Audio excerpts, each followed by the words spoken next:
So what you were saying before about putting the blame on the victim, I think that made me think of the Sarah Everard case, in which I saw a lot of the narrative, and some of it coming from the police, was telling women not to walk home on their own, or walking home in the dark, or not wear a short skirt, or ask a police officer for his badge. And that just seems to be exactly what it is. It's like there wasn't anything wrong with what happened with what whoever done what they did to Sarah Everard with that, that man. It was on her. That was what they were intentionally saying.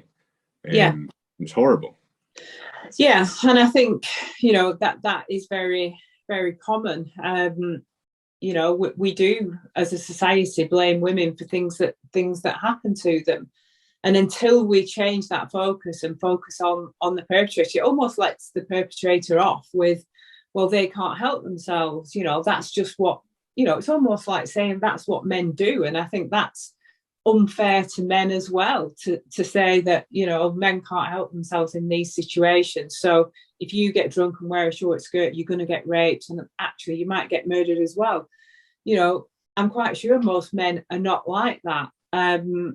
So, like I say, I think by changing this narrative, it would benefit men as well as women. But, this still happens every day. I speak to clients that will say, well, I've been told that I'm being stalked, so I've been told that I need to change the way I go to work. I need to perhaps think about moving house. I need to think about changing my name. I've been told that because I'm being stalked on Twitter, I've got to come off Twitter. I've got to close my Instagram account, etc. Well, why should you have to do that as a victim? All that does is close down your life and, restrict your freedoms, when really what we should be doing is, again, focusing on the perpetrator. And it just seems that, this is what the police will tell victims. And it's almost like an excuse not to intervene, not to take a statement, not to bring charges. The victim has just got to ensure that it doesn't happen again by changing her behaviour, and that's wrong. And it leaves that perpetrator out there, possibly to move on to another victim, or actually to increase their behaviour towards the victim, because often, I'm also the chair of Paladin, which is the National Stalking Advocacy Service.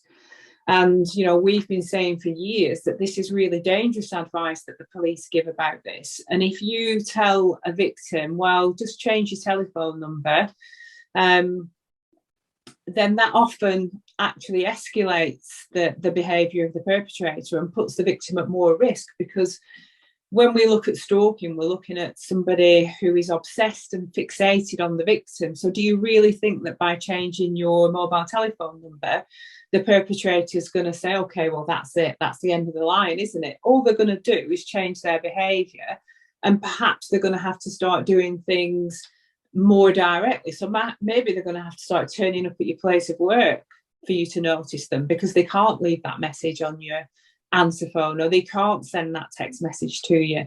So actually that advice is potentially putting women at more risk. So again, what the police need to do is stop all that focus on what has the victim done before, what can the victim do going forward, and just deal with the behaviour and bring charges. We don't see this in other crimes like burglary, etc.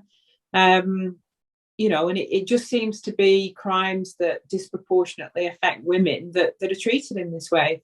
Domestic abuse, stalking, sexual offences, rape, coercive control, all of those offences are ones that predominantly affect women, and we seem to treat them very, very differently to any other crime. I mean, it's like those cases predominantly affect women as the victims, but they also, the majority of those cases, the perpetrators are men. So it's it's two different things there. It's maybe the reason that they're not tried is because it's men that are being tried, and it's women who are victims.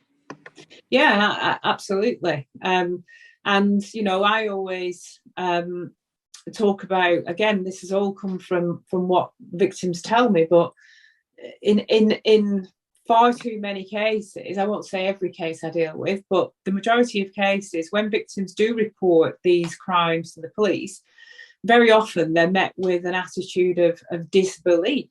So the clients will come to me as a solicitor and then pay me thousands of pounds that they should never have to pay for me to help them put together evidence to go back to the police with to prove what's happening to them.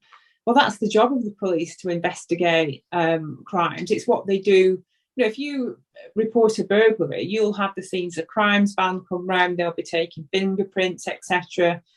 You know, where possible, but they don't do that in cases of stalking and domestic abuse. In too many cases, it's like I say, you have to almost convince the police that you're not lying before they'll even take a statement, and that's just wrong.